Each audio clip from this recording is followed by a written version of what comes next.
Next we have equiconjugate diameters. The definition is this: if two conjugate diameters are equal in length, they are called equiconjugate diameters. Now we obtain the equation, that is, see here, if two conjugate diameters are equal, PCP prime and DCD prime, if they are equal in length, means then they are called equiconjugate diameters. Now we obtain the equation of equiconjugate diameters. So if we have this line to be y is equal to b by a into x, then naturally the other one should be y is equal to minus b by a into x. Or you consider the first one to be this, then with the negative sign, then the other one will be with the plus sign. So that is what we are going to prove. Let P and D be the extremities of two equiconjugate diameters. In fact, PCP prime or just CP, we want to find only the equation. So CP and CD of the ellipse. To find the equation of CP and CD, this is what we do. You consider the point P, which is a cos theta, b sin theta. And by property 1, it is, the coordinates of D is this. Now, since CP and CD are equiconjugate diameters, CP square should be equal to CD square. So, we consider CP square and CD square, equate them. And this is what we have, because A and B are not equal, we can cancel them. So, we have just tan square theta equal to 1. So that gives tan theta to be equal to plus or minus 1. So that in turn implies theta to be either pi by 4 or 3 pi by 4.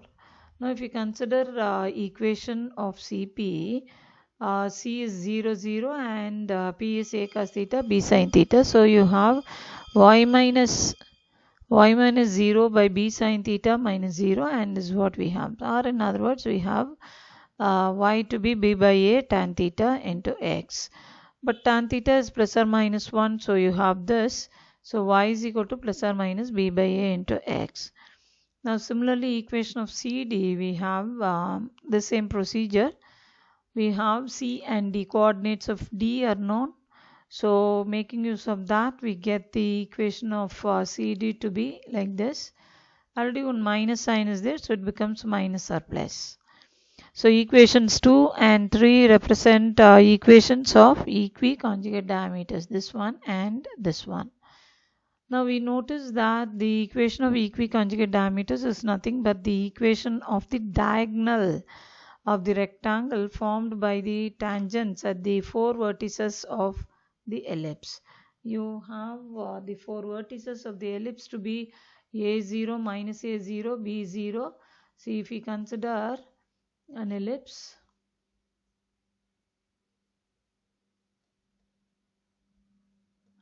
so this is A and this is A prime, four vertices B and B prime.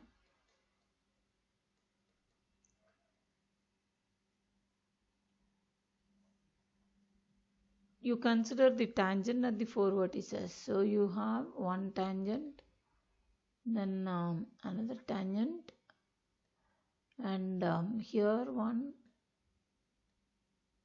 and this.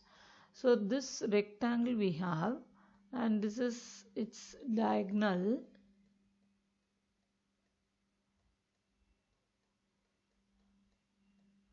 This is these two are the diagonals.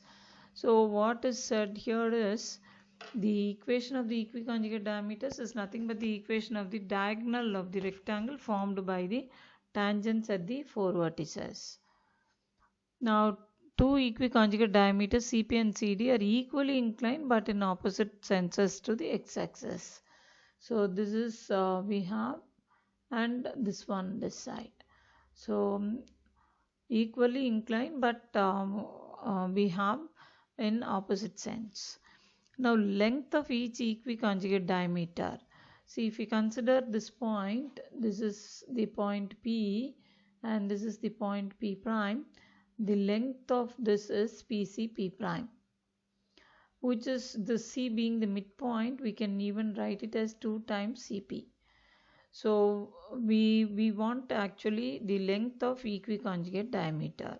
So that is what is done here to find the length of equiconjugate diameter.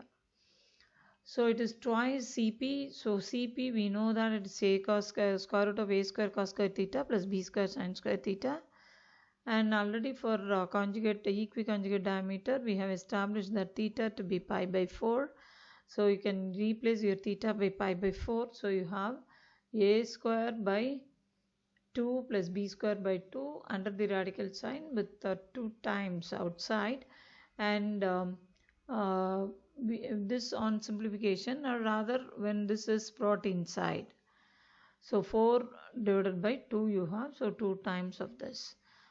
So this is your length of each equiconjugate diameter.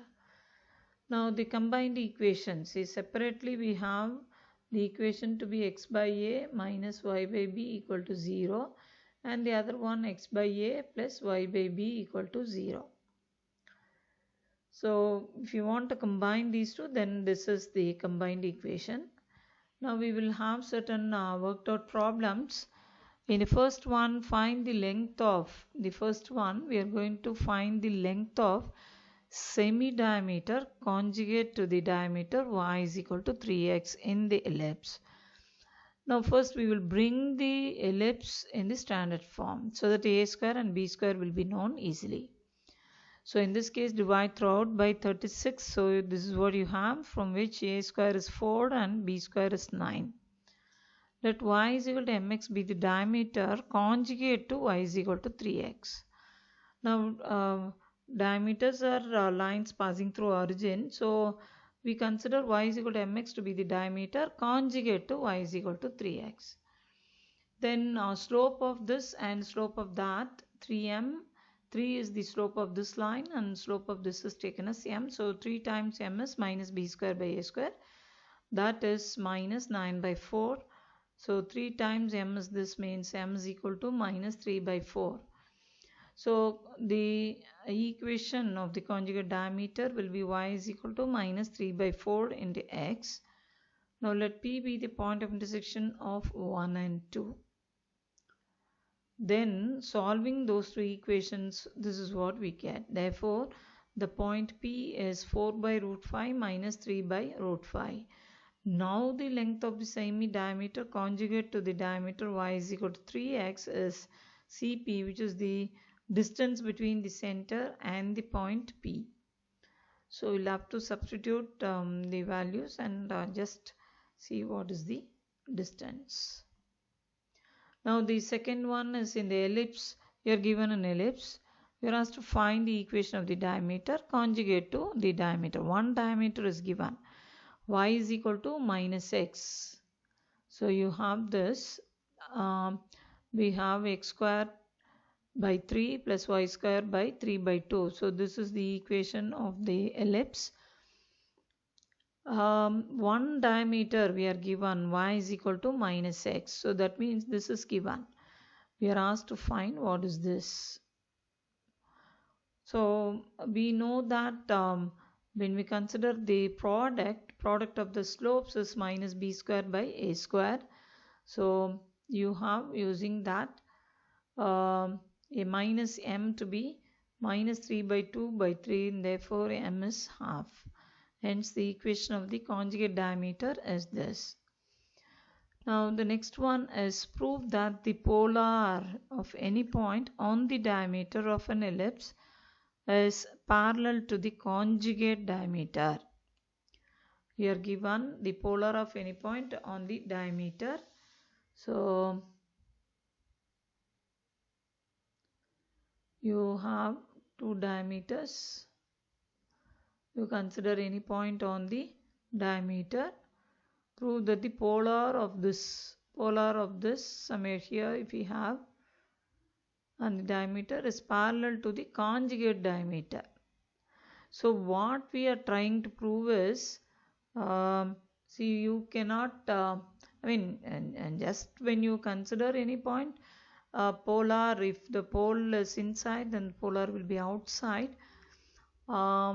So when what we are trying to prove is polar of any point on the diameter is parallel to the conjugate diameter.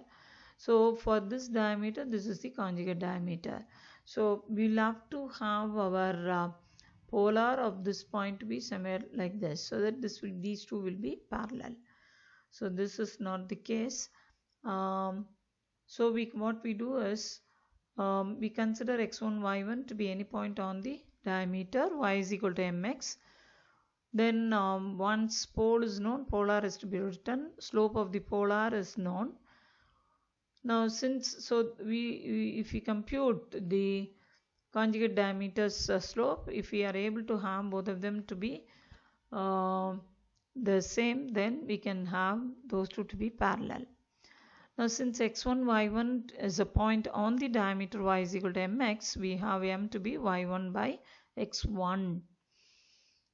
x1, y1 lies in this, so from that m is obtained.